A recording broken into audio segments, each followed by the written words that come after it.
ఇక డీటెయిల్స్ చూస్తే కాంగ్రెస్ పార్టీ అధికారంలోకి వచ్చిన 10 నెలల కాలంలో పదుల సంఖ్యలో గురుకులాల్లో విద్యార్థులకు ప్రమాద సంఘటనలు జరిగాయని బీఆర్ఎస్ రాష్ట్ర ప్రధాన కార్యదర్శి సబ్రుని హరీష్ అన్నారు.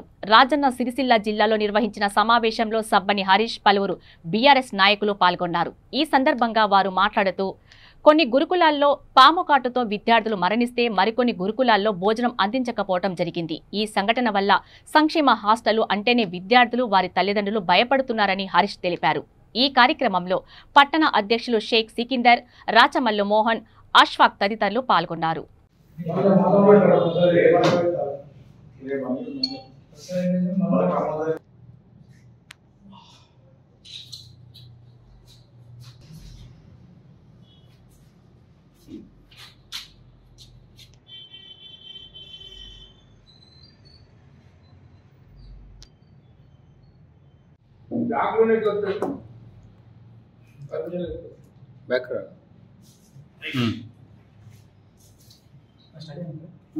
కాంగ్రెస్ పార్టీ అధికారంలోకి వచ్చిన 10 నెలల కాలంలో ఇప్పటికీ పదుల సంఖ్యలో గురుకులాల్లో అనేక సంఘటనలు జరిగినాయి. కొంతమంది పాము కాట్లతో మరణిస్తే, కొంతమంది పురుగులన్నం తిని మెనూ సరిగా లేకపోవడం వల్ల, వాళ్ళ ఫెసిలిటీస్ సరిగా లేకపోవడం వల్ల ఇలా సాంఘిక సంక్షేమ హాస్టల్ అంటేనే విద్యార్థులు కానీ తల్లిదండ్రులు కానీ భయపడే స్థితికి హాస్టళ్ల పరిస్థితిని దిగజార్చేయండి ఈ ముఖ్యమంత్రి రేవంత్ రెడ్డి. ఆయన అధికారంలోకి రాగానే ఒక మాట చెప్పాడు, ఈ హాస్టల్ వ్యవస్థ నాకు నచ్చలేదు, ఇది కరెక్ట్ కాదు అని చెప్పేసి డైరెక్ట్ చెప్పినప్పుడు మేమేమో అనుకున్నాం. ఆయన ఇంటెన్షనల్గా కావాలని ఈ సాంఘిక సంక్షేమ హాస్టళ్లను, ఈ గురుకులాలను నిర్వీర్యం చేసే విధంగా ఆయన పనితీరు కనిపిస్తూ ఉన్నది.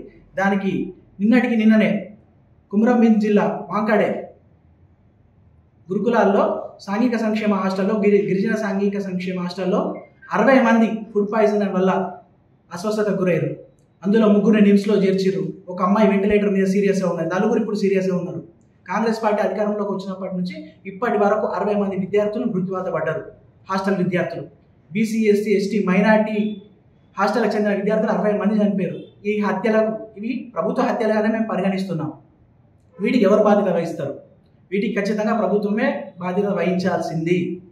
ఎందుకంటే గతంలో బీఆర్ఎస్ పార్టీ అధికారంలో ఉన్నప్పుడు ఆర్ఎస్ ప్రవీణ్ కుమార్ గారు సాంఘిక సంక్షేమ హాస్టల్ల సెక్రటరీగా ఉండి ప్రతిరోజు రివ్యూ నిర్వహిస్తూ విద్యార్థులకు అన్ని సంక్షేమ కార్యక్రమాలు అందుతున్నాయా లేదా, వాళ్ళ ఫెసిలిటీ ఏ విధంగా ఉంది, ఎడ్యుకేషన్ ఏ విధంగా ఉంది అని నిరంతరం రివ్యూ చేస్తూ వాళ్ళను ఎంతో ఎదుగుదలకు కృషి చేసిన ప్రభుత్వం బీఆర్ఎస్ ప్రభుత్వం. కానీ ఇప్పుడు వచ్చినాక ఏం చేస్తుంది రేవంత్ రెడ్డి ప్రభుత్వం? కావాలని సాంఘిక సంక్షేమ హాస్టల్లో ఉన్నటువంటి టీచర్లను తీసేస్తూ ఉన్నారు. హాస్టల్ మూతపడే విధంగా చేస్తూ ఉన్నారు. మొన్న దసరా సెలవులు అయిపోయినాక హాస్టల్కి అడ్డగట్టలేదని చెప్పేసి హాస్టల్ బిల్డింగ్ ఉన్న లాక్లు వేసారు. ఇటువంటి ఎన్నో సంఘటనలు చూస్తూ ఉన్నాం.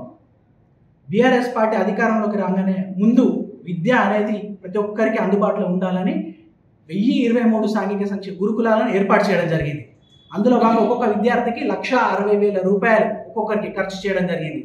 ఎన్నో సంక్షేమ పథకాలను అందించడం జరిగింది. బీసీ ఓవర్సీస్ స్కాలర్షిప్ 25 లక్షలకు పెంచడం జరిగింది.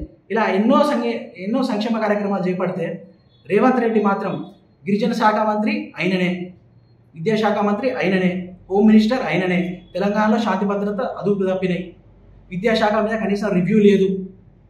ఇన్ని జరుగుతూ ఉంటే ఇప్పటికీ వాళ్ళు విద్యార్థులు సీరియస్ ఉంటే కూడా కనీసం వాళ్ళను పరామర్శించిన సందర్భం కూడా లేదు. మరి ముఖ్యమంత్రి ఉన్నట్టా లేనట్టా? అంటే బీసీ, ఎస్సీ, ఎస్టీ పిల్లలు చదవద్దా? ఉన్నత స్థితికి రావద్దా? అసలు మీ ఉద్దేశం ఏంటిది? మీరు కనుక ఈ తిట్ల దండకం మానుకొని విద్యా వ్యవస్థపై సమీక్షలు చేసి విద్యార్థుల సంక్షేమానికి కృషి చేయాలని మేము బీఆర్ఎస్ పార్టీ విద్యార్థి విభాగం పక్షాన హెచ్చరిస్తూ ఉన్నాం. లేని పక్షంలో భవిష్యత్తులో తీసుకోపోయే ఆందోళన కార్యక్రమాలకు కాంగ్రెస్ పార్టీ ప్రభుత్వమే బాధ్యత వహించాల్సి ఉంటుంది.